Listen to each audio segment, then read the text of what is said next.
Nurturing. Low-paid workers relying on credit cards to make ends meet. There's no denying more and more of us are struggling to get by. Rising interest rates, low wage growth, and inflation are putting unprecedented pressure on families and forcing many to make tough decisions. There is no quality of life for me anymore, and when I'm trying to provide quality of life for others, you ready? You got to get slow your lift. Here we go. I'm trying to spend with my own family. I can't do that. Teresa Hadley in a healthcare workers in our suburbs of Newcastle. She earned $27 an hour. Most days she's lucky to get a regular shift.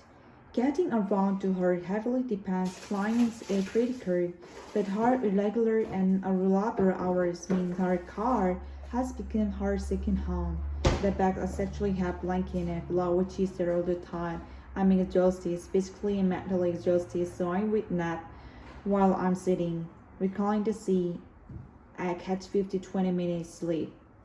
And the cost of fuel and other expenses means her dream job of 2 decades is now unsustainable. I now have to choose between whether or not I'm going to the last little bit if you continue working, or whether I'm going to couple of days kind of be petrol in my car to go to work.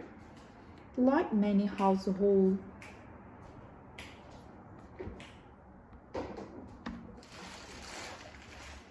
decades is now unsustainable. I now have to choose between whether or not I'm going to use that last little bit of fuel to continue working, or whether I'm going to bring a seat for a couple of days because I can afford to petrol in my car to go to work. Like many households in New South Wales, balance the family budget is getting harder. Even with both her and her husband working, their joint incomes don't go far enough. Now in her 50s, she's had to take out another job. You gotta work tonight? Simply can't function without having something else there to try to boost our incomes. And in a booming sector, it's insulting. Having to do secondary performance have to juggle those hours. I know have to know life, but we are also financially stretched just getting by.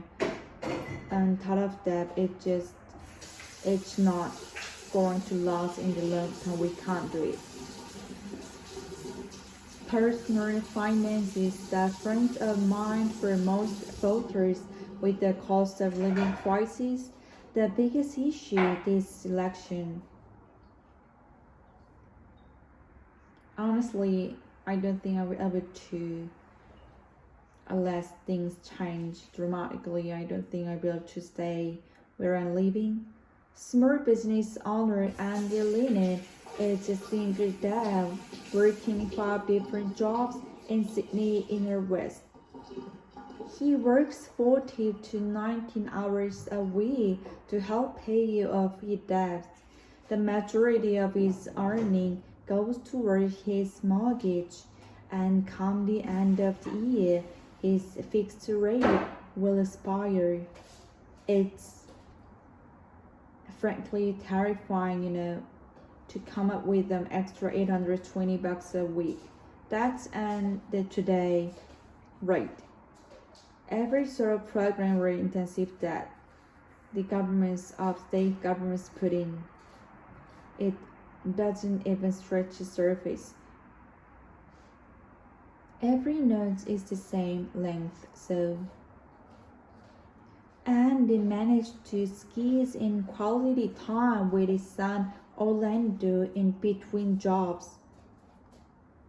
But he feels he may even have to compromise on that. I do worry with the cost of living that at some points I have to work even more and spend less time with him, which is, not really what I want to do at all. There's gillfin's tails. What a breathing. Real incomes are going backwards across the state, struggling to keep up with rising inflation. 5 of the hardest hit suburbs are in West Sydney, where the major party will fight for several key seats. Fairfield tops the list, recording the lowest income growth in the state. Here, their only got up to 12% in the past 5 years. In black towns, families are also struggling. Worries me the most is how long we're gonna pay this credit card, because it's keep adding and adding and adding. The last year now it's getting really tough. Lonnie is a school cleaner from Juneside and living off a credit card. We only pay the minimum amount because we can't afford to pay the amounts that we want to pay because the wages is not enough. Her husband is a cleaner too, but with not enough hours. She's the main breadwinner on $22 an hour, working early morning and afternoon shifts. I done then a dinner. I wanna looking forward to sleep and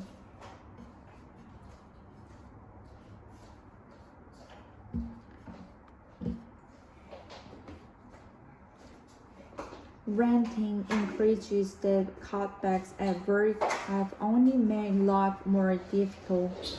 She can no longer afford to send money to her family in the Philippines, and flying home for her brother's funeral is out of the question. Salary is a problem because we are really underpaid, so it's time for the government to listen. We are unhurried because we are a cleaner, we are unhurried, and we don't deserve respect.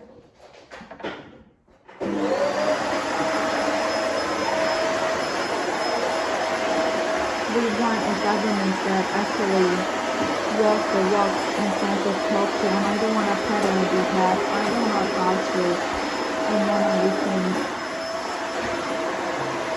Reforms that deliver what many voters want most of all, some like us, and the rising cost of living. What more? There's no denying more and more of us are struggling to get by. Rising interest rates, low wage growth, and inflation are putting unprecedented pressure on families and forcing many to make tough decisions. There's no quality of life for me anymore than when I'm trying to provide quality of life for others. You ready? You're gonna look real quick. Okay, here we go. I'm trying to spend time with my own family. I can't do that. Harrison Haverins is a healthcare worker in the outer suburb of Newcastle. He earns $27 an hour.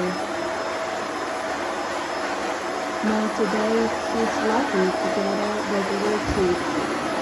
Getting around to her heavily dependent client is critical, but her irregular and reliable hours means her car has become her second home. The backseat actually has a blanket and a pillow which is there all the time. I'm exhausted, physically and mentally exhausted, so I will nap while I'm sitting, reclining the seat, and catch 50 to 20 minutes sleep. And the cost of fuel and other expenses means her dream job of 2 decades is now unsustainable. I now have to choose between whether or not I'm getting to use the last little bit of fuel to continue working, or whether I'm gonna drink it for a couple of days because I can afford to be petroling my car to go to work. Like many households in New South Wales, balance the family budget is getting harder. Even with both her and her husband working, their joint incomes don't go far enough. Now in her 50s, she's had to take up another job. We got work tonight? Simply can't function without having something else there to try and boost their income. And in a booming sector, it's insulting. Having to do secondary employments, having to juggle those hours.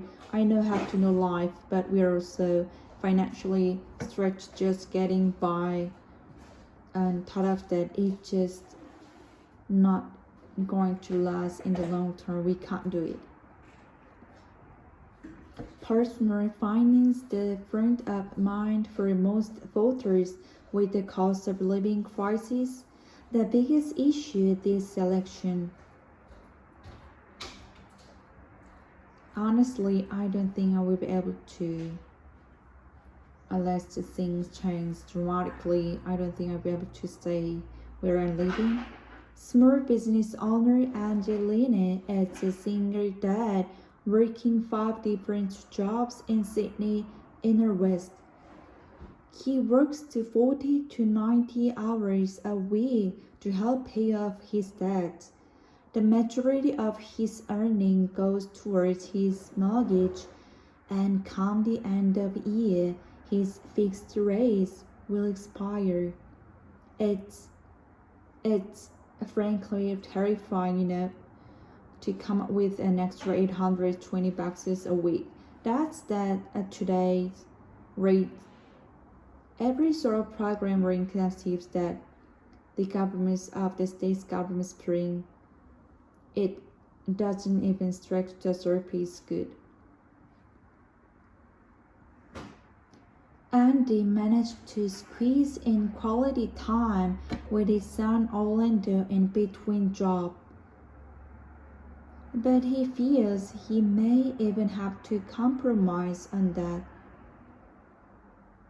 I do worry with the cost of living that at some points I have to work even more and spend less time with him, which is, not really what I want to do at all. Real incomes are going backwards across the state, struggling to keep up with rising inflation. 5 of the hardest hit suburbs are in West Sydney, where the major party will fight for several key seats. Fayetteville tops the list, recording the lowest income growth in the state.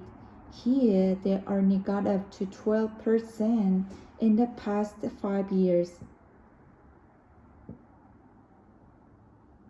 In Blacktown, families are also struggling. Worries me the most how long we're gonna pay this credit card, because it keeps adding and adding and adding.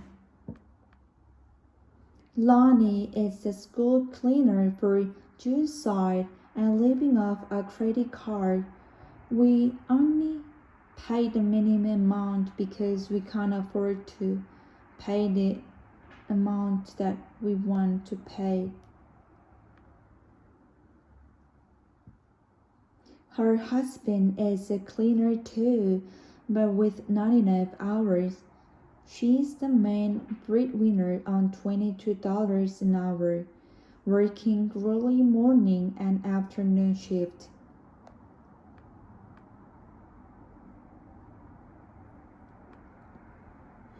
That's really exhausting. Renting increases and cutbacks at work have only made life more difficult. She can no longer afford to send money to her family in the Philippines, and flying home for her brother's funeral is out of the question.